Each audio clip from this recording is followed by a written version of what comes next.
तारीख 19 अगस्त 1998। पटना के तत्कालीन एसपी नीरज सिन्हा अपनी टीम के साथ देश की राजधानी दिल्ली पहुंचते हैं। वजह थी एक बयान जो उन्हें दिल्ली के राजौरी गार्डन में रिकॉर्ड करना था।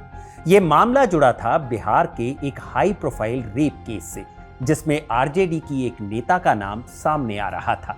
यही वजह थी कि पीड़िता का बयान रिकॉर्ड करने के लिए खुद पटना के एसपी को अपनी टीम के साथ दिल्ली आना पड़ा। खैर, एसपी साहब पहुंचे और पीड़िता का बयान दर्ज किया, लेकिन बयान इतनी आसानी से दर्ज नहीं हुआ था, क्योंकि इस मामले से जुड़ी एफआईआर जून महीने से ही पुलिस की डायरी में धूल फांक रही थी और उस पर कोई कार्रवाई नहीं हो रही थी। जिसके बाद पीड़िता ने खत लिखकर इस मामले पर कार्रवाई की मांग की। पहला खत बिहार के तत्कालीन राज्यपाल सुंदर सिंह भंडारी को लिखा गया और दूसरा खत राष्ट्रीय मानवाधिकार आयोग को। जिसके बाद यह खबर पहुंची बिहार विधानसभा के leader of opposition Sushil Kumar Modi तक। 8 अगस्त 1998 को सुशील कुमार मोदी ने एक प्रेस कॉन्फ्रेंस बुलाई और लालू राबड़ी सरकार के साथ साथ आरजेडी के नेताओं पर जमकर हमला बोला। मोदी ने कहा कि इस मामले से यह पता चलता है कि सम्मानित और प्रभावशाली परिवारों से संबंधित महिलाएं भी आरजेडी कार्यकर्ताओं के खिलाफ असहाय हैं, जो जानते हैं कि वो कुछ भी करके बच सकते हैं। इस प्रेस कॉन्फ्रेंस के बाद ही ये मामला जनता तक पहुंचा और 19 अगस्त को एसपी साहब ने पीड़िता का बयान रिकॉर्ड किया। बिहार में जब भी लालू राज के दौरान जंगल राज की बात होती है तो उनके विरोधी इस केस का जिक्र जरूर करते हैं, क्योंकि इस रेप केस में पीड़िता थी एक आईएएस अफसर की पत्नी, जिसने ये आरोप लगाया था कि आरजेडी की एक पूर्व विधायक के बेटे ने 2 साल तक उसके साथ बलात्कार किया और रेप करने वाला भी कोई आम लड़का नहीं था। बिहार के पूर्व मुख्यमंत्री लालू प्रसाद यादव पर किताब लिख चुका एक राइटर था, जो खुद को लालू का लेटन स्ट्रेची बताता था, यानी खुद की तुलना फेमस ब्रिटिश बायोग्राफर लेटन स्ट्रेची से करता था। लालू के साथ उसकी नजदीकी का आलम यह था कि उसकी किताब का विमोचन खुद लालू यादव ने किया था। इस लड़के का नाम था मृत्युंजय यादव और जिस महिला नेता की हम बात कर रहे हैं वो थी उसकी मां हेमलता यादव। और जिस केस की कहानी हम आपको सुनाने जा रहे हैं वो था बिहार का चर्चित चंपा बिस्वास रेप कांड, जिसकी आंच ना सिर्फ आरजेडी तक पहुंची बल्कि पीड़िता ने लालू यादव तक पर रेप का इल्जाम लगा दिया था। तो इस वीडियो में बात होगी इसी चंपा बिस्वास रेप कांड की और सुनाएंगे कहानी उन 2 सालों की जिस दौरान लालू के विरोधी दावा करते हैं कि चंपा बिस्वास के साथ लगातार बलात्कार किया गया। यह जुर्म इतना संगीन है कि आम जनता सोचने पर भी मजबूर हो जाएगी कि बिहार में उस वक्त अगर आईएएस का परिवार तक सुरक्षित नहीं था तो आम लोगों की क्या स्थिति होगी। और आरोप ऐसे कि आज तक लालू यादव इस रेप कांड की वजह से आरजेडी पर लगे लांछन का दाग छुड़ा नहीं पाए। लेकिन जैसे हर सिक्के के 2 पहलू होते हैं, वैसे ही इस रेप कांड के भी 2 पहलू हैं। पहला वो जो चंपा बिस्वास आरोप लगाती हैं और इसी थ्योरी को आरजेडी के विरोधी भी खूब उछालते हैं, और दूसरी कहानी वो है जो इस मामले में पहले दोषी साबित हुए और बाद में पटना हाईकोर्ट से बरी हुए मृत्युंजय यादव और उसका परिवार सुनाता है।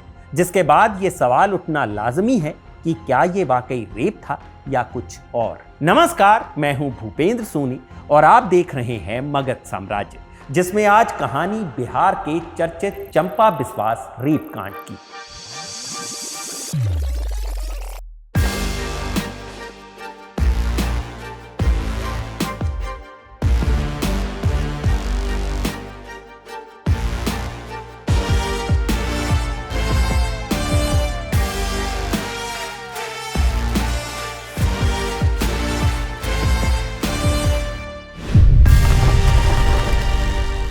वीडियो शुरू करने से पहले आपको इस कहानी के मुख्य किरदारों के बारे में जानना जरूरी है, तो सबसे पहले उन पर नजर मार लेते हैं। सबसे पहला किरदार है बिहार के पूर्व मुख्यमंत्री लालू प्रसाद यादव, जो इस घटना के दौरान सूबे के मुख्यमंत्री थे। और 1998 में जब यह केस दर्ज हुआ तब चारा घोटाले के चक्कर में उनकी कुर्सी छिन चुकी थी और उनकी पत्नी राबड़ी देवी बिहार की मुख्यमंत्री थी। दूसरा किरदार है हेमलता यादव, जो उस वक्त आरजेडी की पूर्व विधायक थी और लालू की काफी खास मानी जाती थी। पद की बात करें तो 1990 से लेकर 1998 तक वो लालू सरकार में बिहार के सोशल वेलफेयर एडवाइजरी बोर्ड की चेयरपर्सन थी और काफी दबंग नेता मानी जाती थी। इस कहानी का तीसरा और अहम पात्र है मृत्युंजय यादव उर्फ बबलू, जो हेमलता का सबसे बड़ा बेटा था। मृत्युंजय यादव ने दिल्ली के जवाहरलाल नेहरू यूनिवर्सिटी से इंग्लिश में पोस्ट ग्रेजुएशन की थी और लालू जब चारा घोटाले के चलते अपने बुरे दौर से गुजर रहे थे, तब उसने लालू पर एक किताब लिखी जिसका नाम था Lalu Prasad rags to regime. यह लालू के महिमा मंडन के तौर पर लिखी गई एक किताब थी। टेलीग्राफ की एक रिपोर्ट के मुताबिक खुद लालू ने इसका विमोचन किया था। इस किताब के बाद उसने खुद को लालू के विषय में एक एक्सपर्ट की तरह दिखाना शुरू कर दिया और वो अक्सर लालू के नाम पर लोगों के सामने खुद को प्रभावशाली दिखाने की कोशिश करता था। इस कहानी में चौथा किरदार है आईएएस ऑफिसर बीबी बिस्वास, पूरा नाम भूपति भूषण बिस्वास, जो बिहार कैडर के 1982 बैच के आईएएस अधिकारी थे और दलित समुदाय से आते थे। 1995 से 1997 के दौरान वो बिहार सरकार के लेबर डिपार्टमेंट में डायरेक्टर ऑफ सोशल सिक्योरिटी थे। इस कहानी का पांचवा और सबसे अहम किरदार है उनकी पत्नी चंपा बिस्वास, एक 30 साल की आम गृहिणी जो इस मामले में पीड़िता थी। इनके अलावा इस कहानी में कुछ और किरदार भी हैं, जैसे चंपा बिस्वास की नौकरानी शेफाली, उनके बंगले के सर्वेंट क्वार्टर में रहने वाले जुगल किशोर गुप्ता और उनकी पत्नी रीता गुप्ता, चंपा के पति बीबी बिस्वास की भतीजी कल्याणी और चंपा की मां पद्मा रानी बिस्वास। इन कैरेक्टर्स को अपने जहन में रखिएगा ताकि आपको कहानी को समझने में आसानी रहे। अब आते हैं असल कहानी पर, जिसकी शुरुआत होती है आईएएस ऑफिसर बीबी बिस्वास की पटना में हुई पोस्टिंग से। अगस्त 1995 में बीबी बिस्वास लेबर डिपार्टमेंट में सोशल सिक्योरिटी के डायरेक्टर बनाए गए। वो बेली रोड पर स्थित सरकारी बंगले में रह रहे थे। अब यहां से जो कहानी शुरू होती है वो कोर्ट में चंपा बिस्वास द्वारा दिए गए बयानों पर आधारित है। चंपा अपने पति के साथ जिस सरकारी बंगले में रह रही थी, उसके सर्वेंट क्वार्टर में एक दंपत्ति रहता था जिनका नाम था जुगल किशोर गुप्ता और उसकी पत्नी रीता गुप्ता। चंपा बिस्वास ने गुप्ता दंपत्ति से सर्वेंट क्वार्टर खाली करने को कहा ताकि उनके यहां काम करने वाली शेफाली वहां रह सके, लेकिन राजद नेता हेमलता यादव और उनके बेटे मृत्युंजय यादव जुगल किशोर गुप्ता के बचाव में आए और बिस्वास दंपत्ति पर दबाव बनाया कि वो उन्हें सर्वेंट क्वार्टर में ही रहने दे। ये एक आईएएस के बंगले के सर्वेंट क्वार्टर पर कब्जा था। आरजेडी नेता का दबाव था तो चंपा बिस्वास और उनके पति ने गुप्ता दंपत्ति को वहां रहने दिया। फिर आई 7 सितंबर 1995 की वो तारीख जब चंपा बिस्वास के मुताबिक पहली बार उसका जबरन रेप किया गया, जिसके बाद ये सिलसिला अगले 2 सालों तक चलता रहा। क्या हुआ था उस दिन? चंपा बिस्वास कोर्ट में दर्ज अपने बयान में उस दिन की कहानी बयां करती हैं कि उनकी नौकरानी शेफाली और सर्वेंट क्वार्टर में रहने वाली रीता गुप्ता उनके पास आई। दोनों ने चंपा से कहा कि वो चलकर एक बार सर्वेंट क्वार्टर की हालत देखें। दोपहर के 11 से 12 बजे के बीच का समय था। तब चंपा के पति बीबी बिस्वास अपने ऑफिस में थे। चंपा घर पर अकेली थी। बकौल चंपा जैसे ही वो सर्वेंट क्वार्टर में पहुंची तो वहां पहले से ही हेमलता और उनका बेटा मृत्युंजय बैठे हुए थे। हेमलता ने चंपा बिस्वास को पास आकर बैठने को कहा, जिस पर चंपा बिस्वास ने मना कर दिया। इसके बाद हेमलता यादव, शेफाली और रीता कमरे से बाहर निकल जाती हैं और गेट को बाहर से लॉक कर देती हैं, जिसके बाद मृत्युंजय यादव ने पहली बार चंपा बिस्वास का रेप किया। बकौल चंपा वो काफी चीखी चिल्लाई, लेकिन उन्हें बचाने कोई नहीं आया। चंपा बताती हैं कि वो इस दौरान बेहोश हो गई थी, जिसके बाद मृत्युंजय यादव वहां से चला गया और चंपा बिस्वास कमरे में बेहोशी की हालत में पड़ी रहीं। जब उनको होश आया तो उन्होंने देखा कि कमरे का गेट खुला है और कमरे में कोई भी नहीं है। इसके बाद चंपा अपने क्वार्टर में वापस लौट आई। इसके कुछ ही देर बाद हेमलता यादव भी वहां आ धमकी। हेमलता ने चंपा से कहा कि वो इस घटना के बारे में अपने पति या परिवार के किसी भी सदस्य से कुछ भी ना कहें। अगर उन्होंने ऐसा किया तो उनके पति और परिवार के लोगों को मार दिया जाएगा। हेमलता ने धमकाया कि मृत्युंजय ने उनकी निर्वस्त्र फोटो खींच ली है और अगर किसी को भी इस घटना के बारे में बताया तो वो फोटो पब्लिक कर दी जाएगी। चंपा ने डर के मारे ये बात किसी को भी नहीं बताई। चंपा कोर्ट में दिए अपने बयान में बताती हैं कि उसके बाद ये आए दिन की कहानी हो गई। अगले ही दिन जब बीबी बिस्वास घर पर नहीं थे तो हेमलता, उनका बेटा मृत्युंजय, नौकरानी शेफाली और रीता चंपा बिस्वास के बेडरूम में जबरन घुस आए। मृत्युंजय के हाथ में एक कैमरा भी था। बेडरूम में मौजूद सभी लोग चंपा बिस्वास पर मृत्युंजय यादव से शादी करने का दबाव बना रहे थे। बकौल चंपा, उनका कहना था कि मृत्युंजय यंग है और उनके पति बीबी बिस्वास उम्रदराज है। ऐसे में चंपा को उनके साथ कोई रिश्ता नहीं रखना चाहिए। हेमलता यादव ने चंपा बिस्वास को लालच दिया कि उन्हें मंत्री पद दिया जा रहा है, जिसके बाद उनका राजनीतिक कद और मजबूत होगा। इसके बाद चंपा को एक बार फिर मृत्युंजय यादव के साथ कमरे में अकेले छोड़ दिया गया। मृत्युंजय यादव ने चंपा बिस्वास के साथ लगातार दूसरे दिन भी बलात्कार किया। इस दिन भी मृत्युंजय यादव ने चंपा की आपत्तिजनक फोटोज क्लिक की। इस रेप के बाद चंपा गर्भवती हो गई। बकौल चंपा बिस्वास, मृत्युंजय यादव सिर्फ उन तक ही नहीं रुका, उसने उनकी मां से भी जबरदस्ती करने की कोशिश की थी। वो बताती हैं कि उसी साल दिसंबर 1995 में उनकी मां पद्मा रानी बिस्वास उनके पास पटना आई हुई थी। एक दिन जब चंपा के पति और बच्चे दोनों घर पर नहीं थे, तो मृत्युंजय यादव उनके घर पर आ धमका। मृत्युंजय यादव ने घर में घुसते ही उनकी मां से चंपा के बारे में पूछा। जब सामने से कोई जवाब नहीं मिला, तो मृत्युंजय ने जबरन उनकी मां को गले लगाया और फिर जबरदस्ती करनी शुरू कर दी। उनकी मां के विरोध करने पर मृत्युंजय यादव वहां से चला गया। ये देख पद्मा रानी बिस्वास ने चंपा और उनके पति को सलाह दी कि वो आईएएस की नौकरी छोड़कर वापस बंगाल लौट जाएं। इस घटना के बाद चंपा की मां बंगाल वापस लौट गई। फिर मई 1996 में चंपा अपने पति के साथ बंगाल चली गईं, जहां एक्सेसिव ब्लीडिंग के चलते उन्हें कॉर्निवॉल नर्सिंग होम में भर्ती कराया गया, जहां उन्होंने एक बच्ची को जन्म दिया। कुछ ही घंटों बाद बच्ची की मौत हो गई। इस घटना के कुछ ही दिनों बाद वो अपने पति के साथ वापस पटना लौट आईं। चंपा बताती हैं कि पटना लौटने के बाद मृत्युंजय उनका दाखिला एक सिलाई सेंटर और राजापुल के संसार प्रशिक्षण केंद्र में करा देता है, ताकि वो घर के बाहर चंपा के साथ शारीरिक संबंध बना सके। चंपा कोर्ट में आगे बताती हैं कि नवंबर 1996 की एक रोज बीबी बिस्वास ऑफिस से जल्दी घर आ गए और उन्होंने मृत्युंजय को चंपा के साथ बैठे देखा। इसके बाद बीबी बिस्वास ने चंपा को हेमलता और मृत्युंजय से दूर रहने को कहा। जब हेमलता और मृत्युंजय को यह बात पता चली, तो उन्होंने बीबी बिस्वास को मारने की धमकी दी, जिससे वो काफी डर गई थी। दूसरी तरफ चंपा को अपने पति की सेहत बिगड़ते दिख रही थी, जिससे उसे शक हुआ कि नौकरानी शेफाली और रीता उनके पति के खाने में कुछ मिला रही है। चंपा अपने बयान में और भी कई खुलासे करती हैं। वो बताती हैं कि मार्च 1997 में मृत्युंजय पश्चिम बंगाल गया। जब वो एक हफ्ते बाद लौटा, तो उसके साथ बीबी बिस्वास की भतीजी कल्याणी भी थी, जिसे वो सुजीत कुमार उर्फ गोपाल की मदद से बंगाल से पटना लाया था। चंपा दावा करती हैं कि मृत्युंजय ने उनकी भतीजी का हावड़ा में रेप किया। चंपा के अनुसार कल्याणी को मृत्युंजय के एक दोस्त के लिए लाया गया था। कोर्ट प्रोसीडिंग्स के मुताबिक चंपा बिस्वास 21-22 मई 1997 की एक रात का जिक्र करती हैं, जब उनके पति बीबी बिस्वास घर पर ही थे।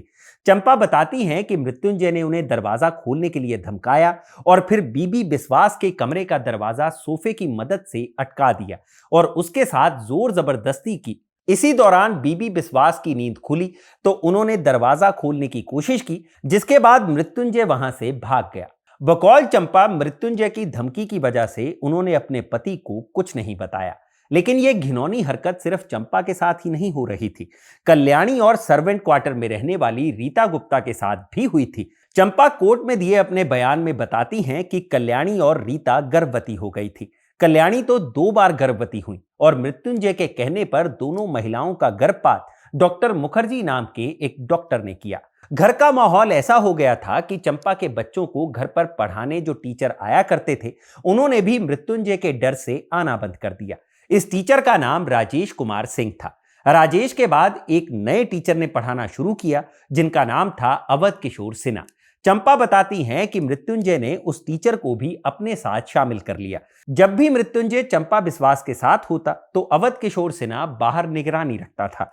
मार्च 1997 को जब बीबी बिस्वास अचानक दोपहर को ही घर आ गए, तो अवध किशोर ने मृत्युंजय को इशारा किया और वो पिछले दरवाजे से भाग खड़ा हुआ। इस दौरान बीबी बिस्वास बाहर दरवाजा पीटते रहे, जिससे पूरा मोहल्ला इकट्ठा हो गया था। बाद में बच्चों ने अपने पिता को बताया कि शेफाली, मृत्युंजय और कल्याणी ने उन्हें धमकी दी थी कि वो दरवाजा ना खोले और अपने पिता को कुछ भी ना बताएं। ऐसे कई इंसिडेंट्स का जिक्र चंपा बिस्वास कोर्ट की प्रोसीडिंग्स के दौरान करती हैं। लेकिन ये सब जानने के बाद सवाल ये उठता है कि घर में इतना कुछ हो रहा था तो क्या बीबी बिस्वास को इसके बारे में कुछ नहीं पता था? और चंपा बिस्वास का जो दावा है कि 2 साल तक उसे डरा धमकाकर मृत्युंजय उसके साथ रेप करता रहा, तो उसने अपने पति को इस बारे में क्यों नहीं बताया, जो खुद एक आईएएस अफसर थे? इस पर कोर्ट प्रोसीडिंग में एक बड़ी दिलचस्प बात दर्ज है। चंपा ने दावा किया कि एक दिन उनके पति ने उनके बच्चों को खिलौना बंदूक के साथ खेलते देखा और वो खेल खेल में मृत्युंजय को मारने की बात कह रहे थे। इसके बाद चंपा बिस्वास ने अपने पति के सामने सारी घटनाओं का खुलासा कर दिया।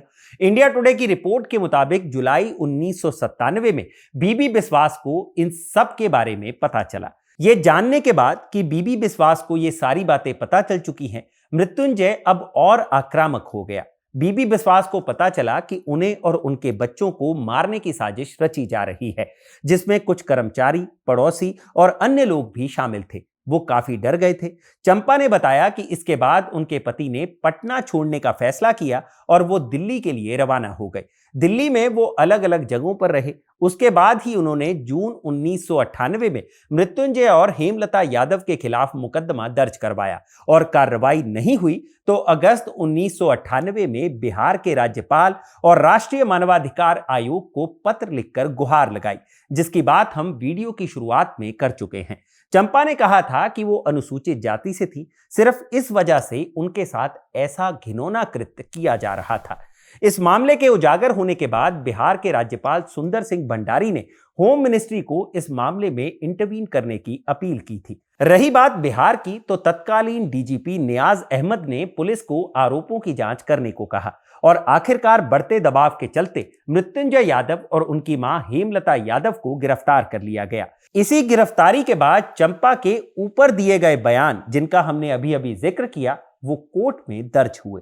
खैर, आरोप तय होने के बाद मुकदमे की शुरुआत हुई। इसके बाद गवाहों के साथ साथ सीआरपीसी की धारा 313 के तहत आरोपियों की भी जांच हुई। लगभग 4 साल की सुनवाई के बाद एडिशनल जज हेमंत कुमार श्रीवास्तव ने 26 फरवरी 2002 को इस मामले में सजा सुनाई।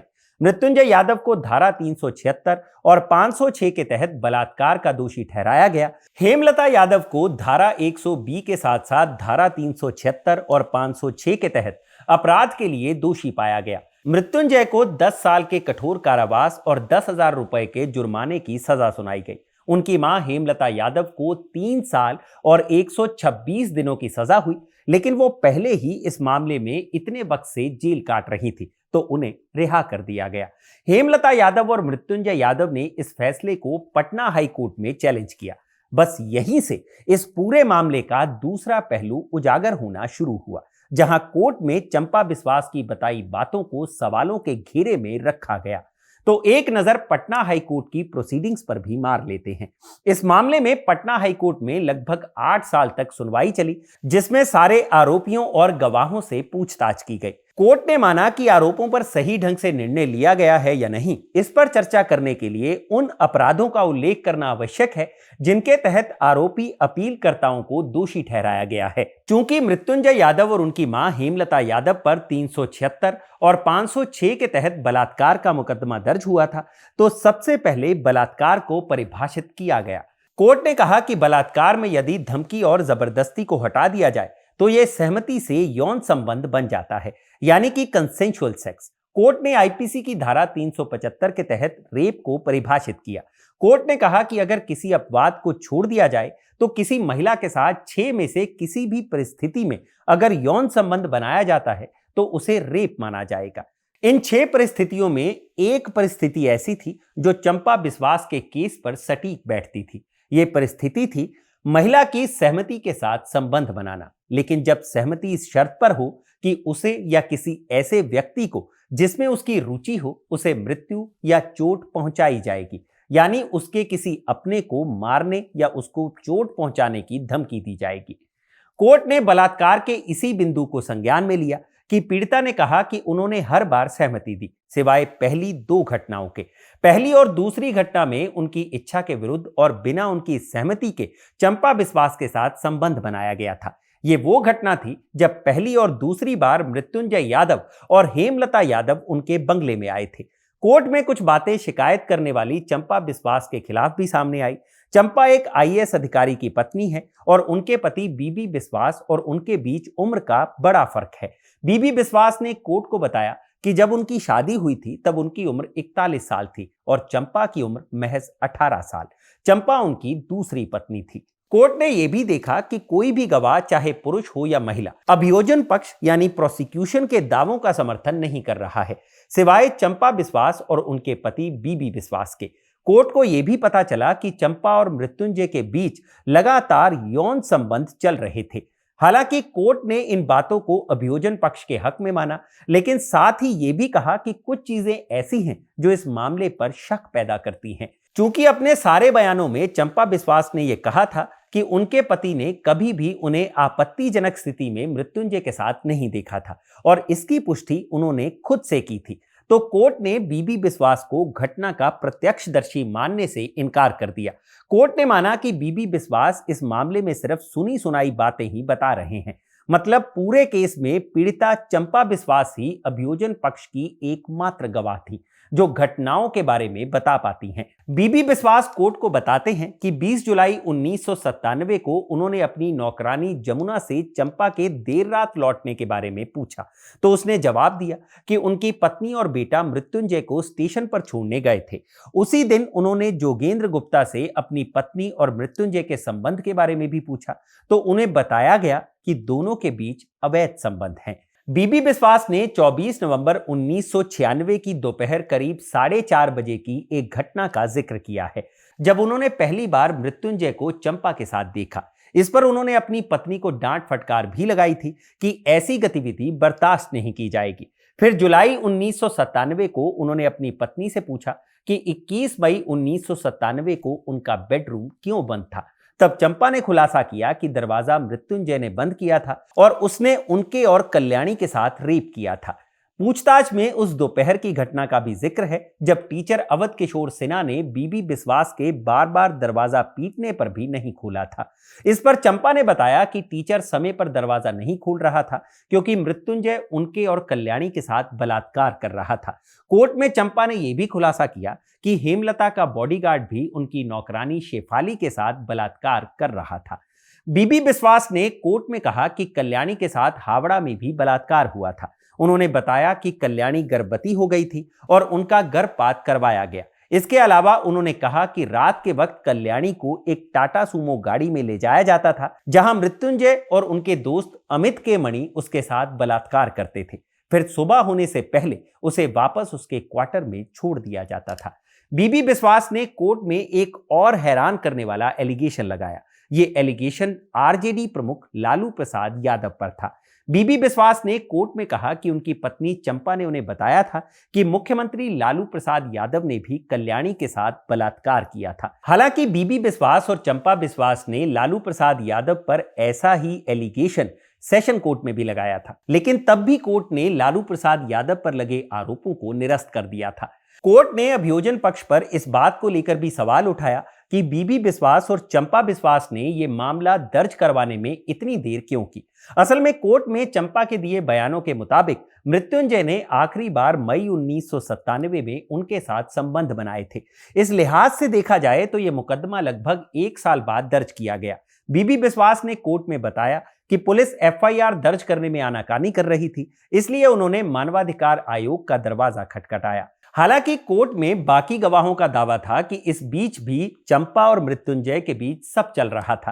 कोर्ट में चंपा ने एक मेडिकल स्टोर का जिक्र किया था जहां मृत्युंजय ने उनके साथ रेप किया था। चंपा ने बताया था कि उस मेडिकल स्टोर के पीछे एक कमरा भी था, लेकिन उस मेडिकल स्टोर के मालिक ने कोर्ट में ऐसी किसी घटना का खंडन किया और यह भी कहा कि उसकी दुकान के पीछे कोई कमरा नहीं था। कोर्ट में मार्च 1997 की उस घटना का भी जिक्र हुआ जब चंपा बिस्वास ने बताया था कि उस रात मृत्युंजय यादव कैसे जबरन उनके क्वार्टर में घुस आए थे और उनके साथ संबंध बनाए। चंपा ने बताया था कि उस वक्त उनके पति और बच्चे बेडरूम में थे। कोर्ट में इस घटना को लेकर भी सवाल उठे कि अगर चंपा अपने पति के साथ कमरे में थी और मृत्युंजय के साथ संबंध बनाने में उनकी अनुमति नहीं थी, तो उन्होंने अपना दरवाजा क्यों खोला। कोर्ट ने ऑब्जर्व किया कि चंपा बिस्वास के बंगले में कुछ तो असामान्य हो रहा था और ऐसा प्रतीत होता है कि यह सभी परिवार वालों को पता था। दूसरी तरफ चंपा बिस्वास और उनके पति ने जो भी इल्जाम लगाए थे उन पर किसी भी गवाह ने हामी नहीं भरी थी। रीता गुप्ता और शेफाली ने इस बात से कोर्ट में इनकार कर दिया था। रही बात कल्याणी की, तो कल्याणी कोर्ट में कभी अपीयर ही नहीं हुई। चंपा ने अपनी गवाही में खुद कहा था कि उनके फ्लैट की पहली मंजिल पर एक डीआईजी रहते थे जिनके लिए पुलिस गार्ड ड्यूटी पर थे और उनके क्वार्टर्स में 2 चपड़ासी अलग अलग शिफ्ट में रहते थे। इसलिए यह संभव नहीं कि मृत्युंजय ने जबरदस्ती उनका रेप किया हो। बीबी बिस्वास के इस बयान पर भी कोर्ट को संशय था कि मृत्युंजय यादव ने उन्हें धमकी दी थी।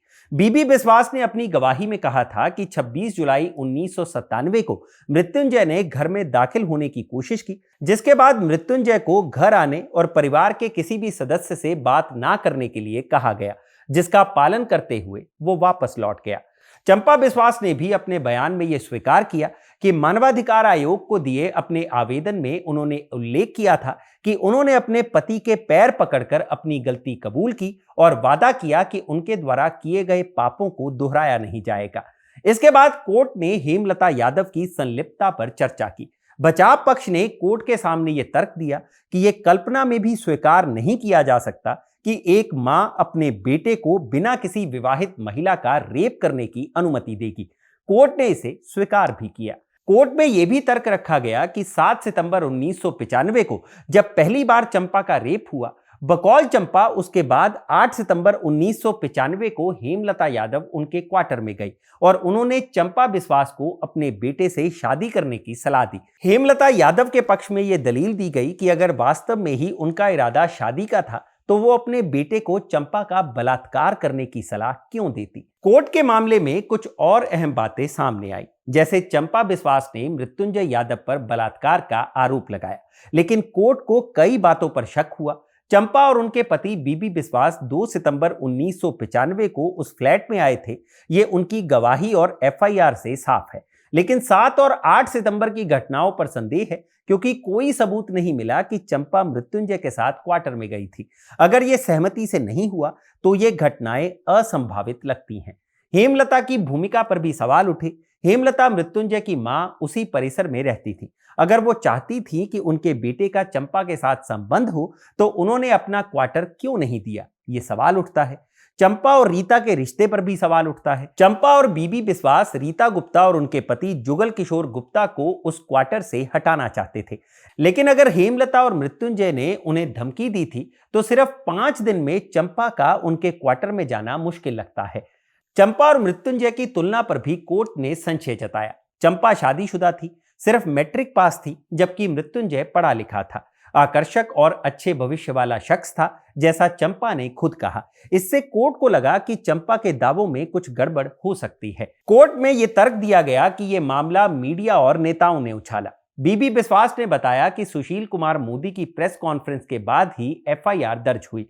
मानवाधिकार आयोग को भी पहले शिकायत की गई थी, जिससे लगता है कि यह मामला नेताओं के उकसावे पर दर्ज हुआ प्रतीत होता है। इसके अलावा और भी कई संदेह थे, जैसे बीबी बिस्वास के 2 चपड़ासी सुबह 7 से शाम 7 बजे तक क्वार्टर में थे। डीआईजी का हाउस गार्ड भी वहीं था। ऐसे में धमकी देकर सहमति लेने का दावा संदिग्ध लगता है। अगर धमकी नहीं थी तो मृत्युंजय और उसकी मां पर बलात्कार या साजिश का कोई केस नहीं बनता। अंत में पटना हाईकोर्ट के सिंगल जज बेंच की जस्टिस मंधाता सिंह ने दोनों की अपील को स्वीकार करते हुए 2002 में निचली अदालत द्वारा पारित दोष सिद्धि और सजा के आदेश को रद्द कर दिया। कोर्ट द्वारा 2010 में मृत्युंजय यादव और उनकी मां हेमलता यादव को बरी कर दिया जाता है।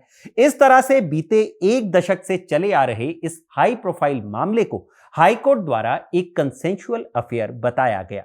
इस फैसले के बाद मृत्युंजय यादव ने कहा था कि भाजपा और आरजेडी की आपसी लड़ाई में उन्हें बलि का बकरा बना दिया गया। जिस वक्त की यह घटना बताई जाती है उस वक्त वो दिल्ली यूनिवर्सिटी के हिंदू कॉलेज में पढ़ते हुए यूपीएससी की तैयारी करते थे। इन सालों में उनके कई दोस्त अधिकारी बन गए, लेकिन इस पॉलिटिकल राइवलरी में जेल काटने के बाद उनकी जिंदगी बर्बाद हो गई।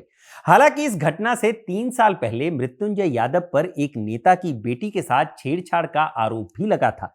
पुलिस ने मृत्युंजय को हिरासत में भी लिया था, लेकिन राजनीतिक रसूख के कारण कोई मुकदमा दर्ज नहीं हुआ था। इस आरोप को भी मृत्युंजय यादव ने खारिज करते हुए कहा था कि पुलिस ने उनकी सुरक्षा के लिए उन्हें हिरासत में लिया था।